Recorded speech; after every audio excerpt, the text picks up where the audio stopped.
బంధాలు బంధుత్వాలు దేనికి? ఒకరితో ఒకరికి సంబంధం లేకుండా ఎవరికి వారే అన్నట్టు బ్రతికే ఈ రోజుల్లో బంధం విలువ రాము ఎలా తెలుసుకున్నాడు? ఇవన్నీ తెలియాలంటే కథలోకి వెళ్ళిపోవాల్సిందే. రాము తండ్రి జగన్నాథం. జగన్నాథంకు ఇద్దరు తమ్ముళ్ళున్నారు. చిన్నతనం నుంచి కలిసిమెలిసి పెరిగి ఒకే చోట ఉండడంతో వారి మధ్య అనురాగం ఆప్యాయతలు ఎంతో బాగా ఉండేవి. ఒకే ఊరిలో ఉంటున్నా కూడా కుటుంబం పెరుగుతున్న కొద్దీ వారి మధ్య దూరం కూడా అలాగే పెరగసాగింది. అయితే మానసికంగా వాళ్ళు ఎప్పుడూ ఒక్కటిగానే ఉన్నారు. ఇక జగన్నాథం విషయానికొస్తే తన పిల్లలు తమ్ముళ్ళ పిల్లలు కలిసిమెలిసి ఆనందంగా గడపడం లేదు అన్నది జగన్నాథం బాధ. అదే తన తమ్ముళ్ళు కూడా బాధపడుతున్నారు. వారు ఎంత అన్యోన్యంగా ఉన్నారో వారి పిల్లలు కూడా అలా కలిసిమెలిసి ఉండాలి అని వారి కోరిక. అయితే ఎవరి పని వారిది అనుకునే ఈ కాలంలో ఆ పిల్లలు కూడా ఎవరి జీవితం వారిదే అన్నట్టు సంబంధాలు లేకుండా జీవనం కొనసాగిస్తున్నారు. ఏరా రాము, నీకు మంచి కంపెనీలో ఉద్యోగం వచ్చింది అన్న సంగతి బాబాయ్లకు చెప్పలేదట? ఏరా, నీకు మంచి చోట ఉద్యోగం వచ్చింది అంటే నా తర్వాత సంతోషపడేది వాళ్లే కదా. ఒక్క మాట నువ్వు చెబితే ఎంతో ఆనందిస్తారు. మన శ్రేయస్సు కోరుకునే వారికి అభివృద్ధి సంగతి చెప్పాలి. అలాగే నీ తమ్ముళ్ళతో కూడా నీ విజయాన్ని పంచుకోవాలి. వారికి కూడా నీకు తెలిసిన మంచి మాటలు చెప్పి వారికి ఉద్యోగాలు ఇప్పించాలి. ఇక బంధం బంధుత్వం అంటే అదే కదా. ఏ కాలంలో ఉన్నారు నాన్న మీరు? ఇంకా మంచి విషయాలు చెడ్డ విషయాలు అంటూ అందరికీ చెప్పుకోవడం ఎప్పుడో పోయింది. ఎవరికి ఏ విషయాలు చెప్పకూడదు. మీ కాలంలో ఇదంతా నడిచిందేమో. ఇప్పుడు ఒకరితో ఒకరు మాట్లాడుకోవట్లేదు. ఎవరి పనిలో వాళ్ళు బిజీగా ఉన్నాం. తమ్ముడితో చెప్పు అంటున్నావు. తమ్ముడికి కూడా ఒక మంచి కంపెనీ నుంచి ఆఫర్ వచ్చిందట. మీకు కానీ నాకు కానీ తెలిసిందా? మీరు చెప్పండి. మీకు ఏమాత్రం లోక జ్ఞానం లేదు. అందరూ ఎవరి జీవితం వాళ్ళు చూసుకుంటున్నారు నాన్న. అయినా నా పనిలో నేను బిజీగా ఉన్నాను. ఇవన్నీ నేనే ఎక్కడ చేయగలుగుతాను? మీరు మాట్లాడతారు బాబాయ్తో, మీరు చెప్పండి. నాకు అంత మంచి చోట ఉద్యోగం వచ్చిందని తెలిస్తే తమ్ముడికి అటువంటి చోట రాలేదని బాధపడతాడు. అంతేకాని నాకు వచ్చిందని ఏమి సంతోషపడ్డు. అందుకే ఎవరికి అతిగా చనువు ఇవ్వకుండా దూరంగా ఉండడమే మంచిది. ఇది రాము ఆలోచన. జగన్నాథంకు రాము చెప్పినదంతా విన్నప్పుడు మతిపోతూ ఉంటుంది. ఎన్నోసార్లు ఇటువంటి వాదన వాళ్ళిద్దరి మధ్య జరిగింది. ఎన్నోసార్లు అందరినీ కలపాలని జగన్నాథం తమ్ముళ్ళు ప్రయత్నిస్తూనే ఉన్నారు. కానీ జగన్నాథం కొడుకు రాము కానీ తమ్ముళ్ళ పిల్లలు కానీ వారి ధోరణి వారిదే తప్ప వీరి మాటే పట్టించుకునేవారు కాదు. ఈయన జగన్నాథం తమ్ముడు రామనాథం. ఏరా సత్యం, నీకు ఉద్యోగం వస్తుంది, మంచి కంపెనీలో ఆఫర్ వచ్చింది అన్న సంగతి పెదనాన్నతోనూ బాబాయ్తోనూ చెప్తామని చెప్పానా? నువ్వు ఎవరికి చెప్పద్దని మా రాయించు కూర్చున్నావు. ఇప్పుడే పెదనాన్న ఫోన్ చేసి రాముకు మంచి కంపెనీలో ఉద్యోగం వచ్చిందని చెప్పాడు. నేనేమో నీ సంగతి చెబుదామంటే నువ్వేమంటావోనని ఆలోచించి ఆగిపోయాను. ఇదెక్కడ వింతరా? ఉద్యోగం చాలా వరకు వచ్చినట్టే అని నమ్మకంగానే ఉన్నావు కదా. సరే, వచ్చినా రాకపోయినా ఇలా వచ్చింది అని చెప్పితే తప్పే ఉంది. కుటుంబంలోనే ఇన్ని దాపరికాలా? మమ్మల్ని చూడండి, మా అన్నదమ్ములు ఎన్ని ఏళ్ళైనా ఎంత కలివిడిగా కలిసిమెలిసి ఉంటాము. తర్వాత తరం మీరు కూడా అలాగే ఉండాలని మేము ఆశిస్తాం కదా. మీరు చూస్తే ఎవరి పని వారితే అన్నట్టున్నారు. అబ్బా, మీకేం అర్థం కాదులే నాన్న. ఉద్యోగం వచ్చిన తర్వాత కొన్నాళ్ళు అయితే చెప్పొచ్చు. ఎందుకంత కంగారు? ఒకవేళ రాకపోతే నన్ను హేళన చేస్తారు. నేను ఒక అసమర్థుల్లా కనిపిస్తాను వాళ్ళకి. అసలే రాముకి మంచి ఉద్యోగం వచ్చిందని చెప్తున్నారు. నాకు రాకపోతే నన్ను చిన్న చూపు చూడు. వచ్చిన తర్వాత కొన్నాళ్ళకు చెప్తానులే. ఎందుకు అంత కంగారు? నీ రోజుల్లో ఏం నాన్న, ఇప్పుడు ఎవరి పని వాళ్ళదే. ఎవరు గొప్ప అంటే ఎవరు గొప్ప అని ఆలోచిస్తాం తప్ప ఒకరితో ఒకరు కలిసిమెలిసి ఉండాలి అని మా ఎవరికి పెద్దగా ఆలోచన లేదు. అక్కడ జగన్నాథం ఏమనుకుంటున్నాడో ఇక్కడ రామనాథం కూడా అవే పరిస్థితుల్ని ఎదుర్కొంటున్నాడు. ఇలాగే రెండో తమ్ముడు విశ్వనాథం ఇంట్లో కూడా ఇదే పరిస్థితి. విశ్వనాథం కూడా కొడుకు ఎన్నోసార్లు నచ్చ చెప్పాలని చూశాడు. విశ్వనాథం కొడుకు రవి అసలు ఈ ప్రపంచంతోనే సంబంధం లేదన్నట్టు ఎప్పుడు తన పని తానే చూసుకుంటూ ఇంట్లో తల్లిదండ్రులతో కూడా పెద్దగా మాట్లాడకుండా జీవితం గడుపుతూ ఉంటాడు. ఇక ఈ అన్నాతమ్ముల్ని ఎలా కలపాలి, కుటుంబాన్ని ఎలా ఒక్కటి చేయాలి అన్నదే వీరి ముగ్గురి బాధ. ఇలా ఉండగా ఒకరోజు అకస్మాత్తుగా జగన్నాథంకు కళ్ళు తిరగడం మొదలైంది. ఉన్నట్టుండి గుండెపోటు వచ్చింది. ఆ సమయంలో రాము ట్రైనింగ్ కోసమని వేరే ఊళ్ళో ఉన్నాడు. రాత్రి సమయం. జగన్నాథం భార్య చాలా కంగారు పడింది. వెంటనే కొడుక్కి ఫోన్ చేసి సంగతి చెప్పింది. రాము తన స్నేహితుడితో చెప్తానని, అతను వస్తాడని, తను బయలుదేరి వచ్చేలోగా తన స్నేహితుడు అంతా చూసుకుంటాడని చెప్పి ఫోన్ పెట్టేశాడు. జగన్నాథంకు బాధ మరింత పెరుగుతూ ఉంది. ఎంతసేపటికి రాము స్నేహితుడు రాలేదు. కాసేపు వేచి చూసిన తర్వాత తల్లి కంగారు పడి ఇక జగన్నాథం తమ్ముడు రామనాథంకు ఫోన్ చేసి విషయమంతా చెప్పింది. రామనాథం ఉన్న పళంగా గబగబా బయలుదేరి అన్న ఇంటికి వచ్చాడు. అన్నను హాస్పిటల్కి తీసుకువెళ్ళాడు. అదృష్టం బాగుండి సమయానికి తీసుకువెళ్ళడం వలన జగన్నాథంకు ప్రమాదం తప్పిందని డాక్టర్ చెప్పాడు. దాంతో పోయిన ప్రాణం తిరిగి వచ్చినట్టయింది వాళ్ళందరికీ. సంగతి తెలుసుకుని విశ్వనాథం కూడా హాస్పిటల్కు చేరుకున్నాడు. ఈ హడావిడంతా ముగిసి కాస్త జగన్నాథం స్పృహలోకి వచ్చే సమయానికి రాము కూడా అక్కడి నుండి బయలుదేరి హాస్పిటల్కు చేరుకున్నాడు.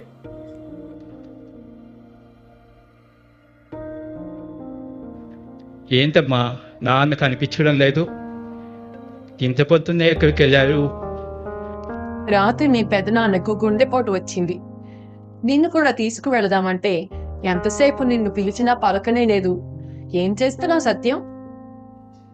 ఇక నువ్వు ఎంతకీ రాకపోవడంతో నాన్న ఒంటరిగానే వెళ్ళారు. అంత రాత్రి పూట.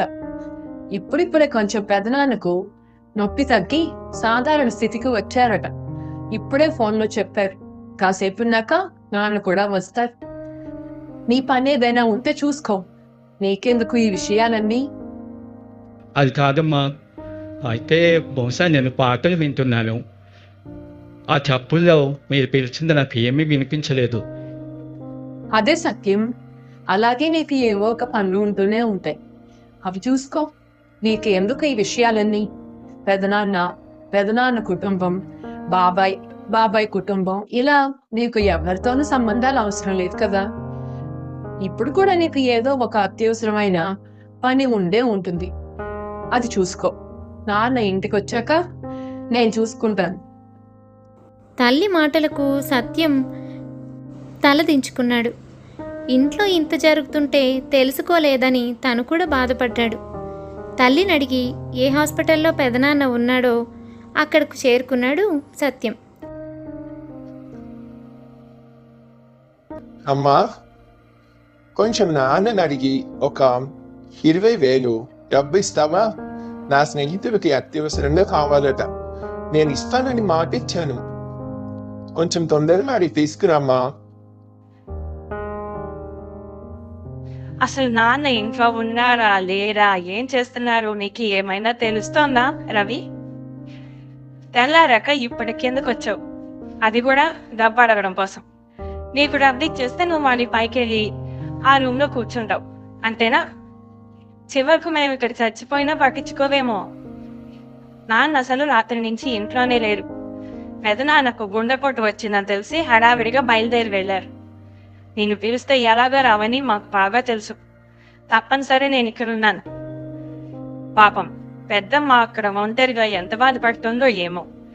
మీకు అవసరం లేకపోయినా మాకు మాత్రం సంబంధాలు బంధాలు కావాలి. మీకు అప్పచెప్పి వెళ్ళదామని ఆగాను. ఇల్లు చూసుకో, వంట చేసి పెట్టాను. నేను హాస్పిటల్కి వెళ్తున్నాను. రవి కూడా తల్లి మాటలకు నిశ్చేష్టుడయ్యాడు. తల్లి ఇంత కోప్పడ్డం రవి ఎప్పుడూ చూడలేదు. తాను కూడా తల్లితో వస్తానని బతిమలాడుకుని రవి కూడా తల్లితో పాటు ఆసుపత్రికి బయలుదేరాడు. ఇలా అందరూ హాస్పిటల్కి జగన్నాథను చూడటానికి వెళ్ళారు. అన్నదమ్ములు తోటికోడళ్ళు ఒకరినొకరు ఓదార్చుకుని ధైర్యం చెప్పుకున్నారు. జగన్నాథం స్పృహలోకి వచ్చాడు. తన పరిస్థితి కాస్త మెరుగుపడింది. రాము జరిగిందంతా తెలుసుకుని ఆశ్చర్యపోయి, అదేంటమ్మా, నేను చెప్పగానే బయలుదేరుతున్నానని చెప్పాడు శ్రీను. రాకపోవడం ఏమిటి? శ్రీనునే కాదు, తన స్నేహితుడిని కూడా తీసుకొని వస్తానన్నాడు. నేను తప్పక చూసుకుంటాను, భయపడద్దని చెప్పాడు. అయినా నేను వెంటనే బయలుదేరి వచ్చాను. కానీ అక్కడి నుంచి వచ్చేసరికి ఇంత టైం పట్టింది. అసలు వాడు రాకపోవడం ఏంటి? కనీసం నాకు రావడం లేదని చెప్పను కూడా చెప్పలేదే. మన మాట పక్క వారికి అంత సులువుగా ఎలా అర్థమవుతుంది రాము? రక్త సంబంధానికి ఉన్న బంధం అన్నిటికీ ఉండదు. ఏదో అడ్డంకి వచ్చి ఆగిపోయినాడు. అయినా మేము కూడా ఊళ్ళోనే ఉన్నాం. నాన్నకి నా అయిందని తెలియగానే మీ స్నేహితుడికి చేసే ఫోన్ నాకో మీ తమ్ముడికో చేస్తుంటే ఇంకా సంతోషించేవాడిని. కనీసం ఇటువంటి పరిస్థితిలో కూడా మాకు చెప్పాలని అనిపించినందుకు అసలు నాకు ఏమనుకోవాలో అర్థం కావడం లేదు. నాకో లేదా విశ్వనాథం బాబాయ్కో ఎవరో ఒకరికి ఫోన్ చేస్తుంటే ఇంకా త్వరగా మేము హాస్పిటల్కి తీసుకొచ్చేవాళ్ళం. అయినా అదృష్టం బాగుండి సరైన సమయానికి వచ్చామని డాక్టర్ చెప్పాడు కాబట్టి సరిపోయింది. లేకపోతే నాన్న పరిస్థితి విషమంగా మారేది కదా. ఇటువంటి పరిస్థితుల్లో కూడా మమ్మల్ని దూరం పెట్టడం ఏంటి? అసలు రక్త సంబంధాలకు ఉన్న విలువ నీకు అర్థం కావడం లేదు. అన్నయ్యకి ఇలా ఉంది అని తెలియగానే ఎక్కడి వాడిని అక్కడ అన్ని వదిలేసి బయలుదేరి వచ్చేసాను. నిజానికి రాత్రి నాకు ఏమాత్రం ఒంట్లో బాగలేదు. కానీ సంగతి తెలియగానే అసలు నాకేమీ గుర్తు రాలేదు. నన్ను డ్రైవింగ్ చేయొద్దని డాక్టర్ని చెప్పారు.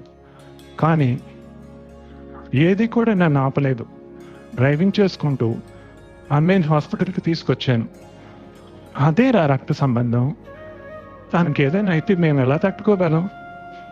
ఇలాంటి గొప్ప బంధాన్ని మీరు దూరం చేసుకోవాలని ఎందుకు అనుకుంటున్నారో నిజంగా మాకు అర్థం కావడం లేదు. ఒక్క మాట విను రాము. ఇప్పుడు ఈ ఒక్కసారి కాదు, ఎన్నిసార్లు అయినా సరే, ఎప్పుడైనా సరే, ఏ ఇబ్బందికర పరిస్థితుల్లోనైనా సరే, సుఖాన్ని పంచుకోవడానికి మాకు కుదరకపోయినా కష్టంలో మాత్రం మా అన్నయ్యకి మేము ఎప్పుడు తోడుగా ఉంటాం. మాకు మా అన్నయ్య కూడా అంతే. మాది అంత గొప్ప బంధం. అప్పుడప్పుడు ఇలాంటి పరిస్థితులు వస్తాయి. నువ్వేమి కావాలని రాలేకుండా ఉండలేదు. పని మీద ఊరేళ్ళం. ఆ పరిస్థితుల్లో నాన్నకు తోడుగా ఎవరుంటారు? అయినా మేము ఎప్పటికీ ఇలాగే ఉంటాం. మా గురించి మాకు బాధ లేదు. మా అన్నయ్యకు ఏమైనా, మాకేమైనా మేము ఒకరికొకరు సహాయం చేసుకుంటాం, అండగా నిలబడతాం. మరి కొన్నాళ్ళ తర్వాత మీ పరిస్థితి ఏమిటి? మీరు ఎవరితోనూ మాట్లాడకుండా, కలవకుండా, ఒకరి కష్టం సుఖం ఒకరు పంచుకోకుండా ఇలా ఉండిపోతే ఏదో ఒక రోజున మీకు కూడా అవసరాలు వస్తాయి, పరిస్థితులు మారుతాయి. అప్పుడు మీకు ఎవరు తోడు ఉంటారు? ఇప్పుడు మీరు దూరంగా ఉండడమే సరైనదని భావిస్తున్నారు. మరి అవసరం వచ్చినప్పుడు ఉన్నట్టుండి మీకు దగ్గర భావాలు వచ్చి ఒకరికొకరు సహాయం చేసుకోవాలన్నంత మంచి బుద్ధి వస్తుందా? అటువంటి మనసు ఉంటుందా? అప్పుడు మీకు ఎవరు తోడుంటారు? మీరే ఆలోచించండి. పగలు రాత్రి ఎలాగైతే అవుతాయో కొన్నాళ్ళకి మీరు పెద్దవాడు అవుతారు.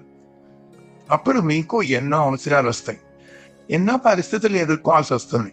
వాటికి ఏమన్నా లేకపోయినా మనిషి మాట సహాయం ఖచ్చితంగా ఉండాలి. ఇప్పుడే మీరు ఒకరినొకరు పలకరించుకోవడానికి కష్టం సుఖం పంచుకోవడానికి ఇష్టపడకపోతే పెద్ద అయిన తర్వాత మీకు ఎవరు తోడుంటారు, ఎవరితో చెప్పుకుంటారు? అవును రాము, మా గురించి మాకు బాధ లేదు. నీ ముగ్గురు ఎక్కడ ఒంటరి వాళ్ళు అవుతారా అని బాధపడుతున్నాం. ఆడపిల్లలు పెళ్లి చేసుకుని వెళ్ళిపోయారు. వారికి ఏ కష్టం వచ్చినా మీరే చూసుకోవాలి. అలాగే మీలో మీరు కూడా కలిసిమెలిసి ఒకరితో ఒకరు కష్టం సుఖం పంచుకోవాలి. నేటి తరం నేటి లోకం ఇలా ఉంది అని మీరు చెప్పొచ్చు, కానీ మా పిల్లలు కూడా అందులో భాగం కావడం మాకు ఏమాత్రం ఇష్టం లేదు. లోకం ఎలా ఉన్నా మా పిల్లలు మాలాగే కలిసిమెలిసి ఉండాలని మేము కోరుకుంటున్నాం. మీరు ఒకరికొకరు ఉన్నారు, చూసుకుంటారు అన్న భరోసాతో మేము ఇక్కడ ఉన్ననాళ్ళు ప్రశాంతంగా ఉంటాం. వెళ్ళిపోయేటప్పుడు కూడా ప్రశాంతంగా వెళ్ళిపోతాం. అంతేకాని మేము వెళ్ళిపోతే వీళ్ళకెవరు లేరే అన్న దిగులుతో ఉన్ననాళ్ళు బాధపడుతూ బ్రతకడం మా ముగ్గురికి ఇష్టం లేదురా. ఇంత జరిగిన తర్వాత అయినా మీరు విషయం అర్థం చేసుకుని ఒకరితో ఒకరు సన్నిహితంగా ఉండండి. బంధాన్ని బంధుత్వాన్ని కాపాడండి. మీరు అనుకున్నవేవి నిజాలు కాదు. రాము, సత్యం, రవి వాళ్ళ తప్పు వాళ్ళు తెలుసుకున్నారు. బంధుత్వం అంటే అప్పటిదాకా భారంగా భావించిన వాళ్ళ ముగ్గురు అది ఒక అనుభూతని, బాధ్యతని తెలుసుకున్నారు. తమ తల్లిదండ్రులు వాళ్ళ కోసం పడుతున్న బాధని గ్రహించారు. అప్పటి నుండి వాళ్ళు కోరుకున్నట్టుగానే కలిసిమెలిసి మెలుగుతూ వాళ్ళకి, వాళ్ళ తల్లిదండ్రులకి సంతోషం కలిగించారు. అలా కలిసి ఉన్నప్పుడే వాళ్ళకి కూడా అందులోని గొప్పతనం, ఆనందం ఏమిటో బాగా అర్థమైంది. బంధుత్వాలు ఎందుకు అని ప్రశ్నించే పరిస్థితులు వచ్చాయి. ఎందుకు అన్నది పక్కన పెట్టి ఎంత ముఖ్యం అన్నది తెలుసుకుంటే అప్పుడు ఎందుకు అనే ప్రశ్న రానే రాదు. అపోహలు, అపార్థాలు వదిలి బంధువులతో కలిసిమెలిసి ఉంటేనే అందం, అందరికీ ఆనందం. కథ నచ్చిందా? అయితే తప్పకుండా లైక్ చేయండి. మరి ఇంకెన్నో మంచి మంచి కథల కోసం మా ఛానల్ని సబ్స్క్రైబ్ చేసుకోండి. మరొక మంచి కథతో మళ్ళీ కలుద్దాం.